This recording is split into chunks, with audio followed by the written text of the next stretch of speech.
Woman to and all. Myself, Dr. N. Muthukumaran, Assistant Professor, Department of Mechanical Engineering, Government College of Engineering, Dharmapuri. Here today, I am going to giving you a video lecture on power plant engineering. Just tell me, what is the power plant engineering?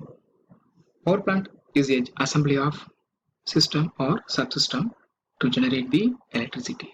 Right? Generally, every thermal power stations will works on the basic principle is here the heat is liberated by burning of fuel and it is converted into mechanical work by means of suitable working fluid, and again the mechanical work is here converted into electrical energy by the help of the generator. This is the simple concept of power plants.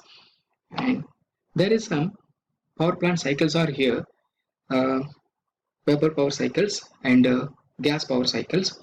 In vapor power cycles we have Rankine cycles, reheat cycle, regenerative cycle, binary vapor cycles, and in gas power cycles we have Otto cycle, diesel cycle, dual combustion cycle,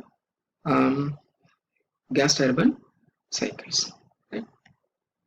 In first unit, coal-based thermal power plants, we are going to cover in here following topics: Rankine cycle and its improvisations, layout of model coal power plant, supercritical boilers, FBC boilers, turbines, condenser, steam and its heat rates, subsystems of thermal power plants, fuel and ash handling systems, draught system, feed water treatments, binary cycles and cogeneration system. This will be covered in the first units. Right? Let's see what is the Rankine cycle. It is the simplest cycles in which we have boiler, turbine, condenser and a pump, right? Generally, the Rankine cycle is a theoretical cycle on which the steam turbine will be works, right? Boiler. Here, boiler is a closed vessel, right? In which the steam is generated and the steam is expanded in the turbine, and after expanding the steam, it is condensed in the condenser by means of condenser, and again it is recirculated into the boiler by means of the pump, right? It is the simplest working function of Rankine cycle, right? This is here has show the thermal efficiency of the Rankine cycle. So we can calculate it here by this formula, net work done divided by heat supplied, and as well as here the Rankine cycle efficiency here I have given enthalpy at state 3, H3 minus H4 divided by H3 minus H2, right? This is the PV diagram for simple Rankine cycle. Here in process 1 to 2, right? Here 1 to 2, reversible adiabatic pumping process in the feed pump, and 2 to 3, constant pressure transfer of heat in the boiler, right? And 3 to 4, reversible adiabatic expansion in the turbine, and finally the 4 to 1, constant pressure transfer of air heat in the condenser. This is the simplest cycle of PV diagram of Rankine cycle. And there is some improvisation in the Rankine cycles by means of reheating, regeneration and combined reheating and regeneration cycles. Right. Let's see what is the reheat cycle. Here the in reheat cycle, the efficiency of the simple Rankine cycle can be improved by increasing the pressure and temperature of the steam entering into the turbine and keeping the steam as dry as possible at the end of the turbine. Right? Understand? Right. Here I have shown the schematic diagram of simple reheat cycles, in which from process 5 to 1 show here 5 to 1 show the formation of steam in the boiler. From the formation of steam in the boiler, right? Here the steam as at state 1, I mean state point 1, that is pressure P1 and temperature will be T1, right? Enters the turbine and expands isentropically to a certain pressure P2 and temperature T2, right? The pressure and temperature will be increased, right? And from this state, okay, from this state point to the whole steam, the entered every steam is drawn out of the turbine, and it is reheated in the reheater, and it will be the temperature will be reached at T3. This is the main concept of reheater. And as usual, the reheated steam here, it is expanded in the low pressure turbine and it is again the condensation will be processed and pumping, and again it is recirculated into the boiler. This is a simple function. This is a simple working function of preheat cycle, and there is some advantages of preheat cycle. The first one, increased output of the turbine. Okay, increased output of the turbine, and erosion corrosion problem will be less, eliminated in the reheat cycle, and the final dryness fraction of the steam is improved. Here the final drainage will be improved. There is some disadvantage of the reheat cycle is reheating cycle actually required more maintenance. So therefore the maintenance cost will be here higher for reheat cycle. Right? Next, regenerative cycle. What is the regenerative cycle? Here the condensate coming out from the turbine and it is heated with the help of steam in the reversible manner, right? Here it is a reversible manner. Steam will be heated in the reversible manner. This type of heating is known as regenerative cycle. Here simple schematic view of regenerative cycle, in which the main principle of regeneration can be practically utilized by extracting the steam from the turbine at several locations and supplying it to the regenerative heaters. So therefore here the resulting, it will be increasing the thermal efficiency of the boiler. This is the main purpose of regenerative cycle. Right. Here the advantages of the regenerative cycle is the heating process in the boiler tends to become reversible. Okay, the main thing is, and next one, the heat rate is reduced. The small size condenser is required for regenerative cycle, and the disadvantage also is there. The plant becomes more complicated. Here the plant is more complicated, and the given power, a large capacity boiler is required.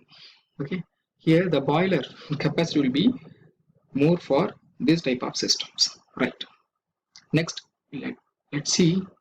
Okay, here next see the steam power plants, modern steam power plants.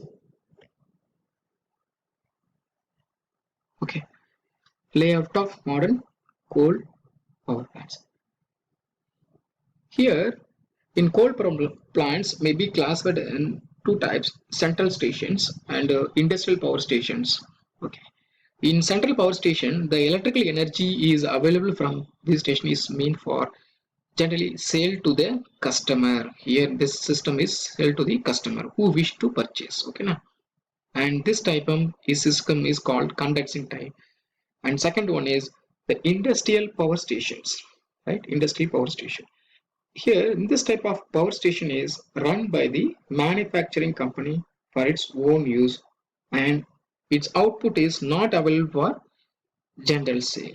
Normally this type of plants are called non-condensing type, right? Okay.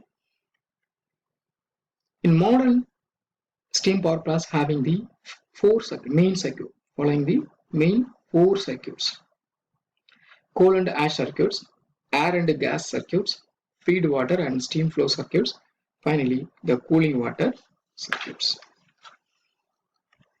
So here I have shown the layout of steam thermal power plant. Let's see what is that coal and ash circuit. Here the coal arrives at the storage, storage yard, coal bunker.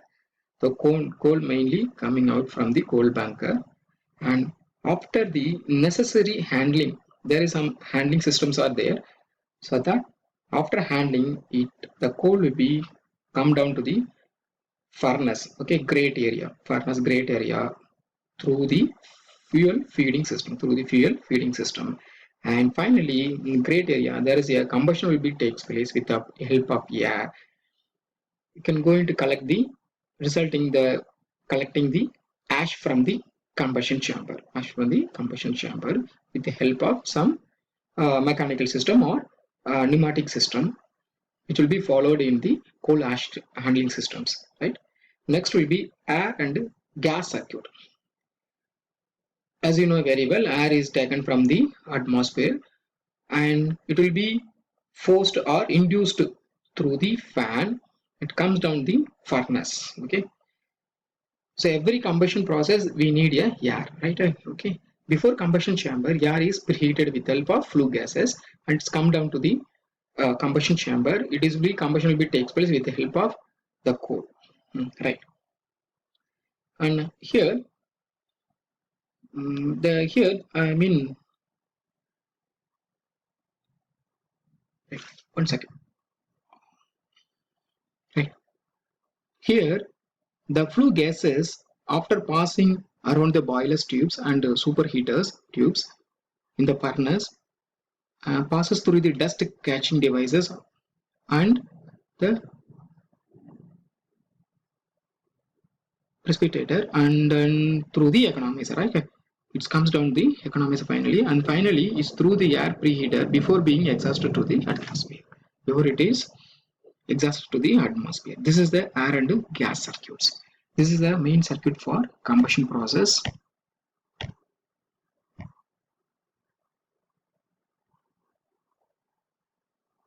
Next one, feed water and steam flow circuit.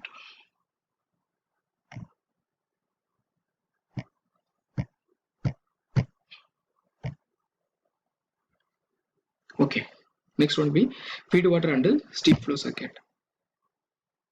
In this circuit, the water and steam circuit condensate, leaving the condenser first and heated in a closed feed water heater through extracted steam from the lowest pressure extraction point of the turbine. Understand? And it is then passes through the deaerators for few more water heaters going for boiler through the economizer. This is a feed water system because feed water system is important for thermal power station, thermal power plants. In this system, the boiler drum and the tubes water circulates due to the difference between density of water in the lower temperature and the higher temperature sections of the boiler. Next will be cooling water circuit. Here, the cooling water supply up to the condenser helps in maintaining the low pressure in it, and the water may be taken from the natural sources such as river, lake, sea, etc. The same water may be cooled and circulated over again in the latter case. Right. This is a simple concept of, not simple concept, it is a working function of thermal power plant.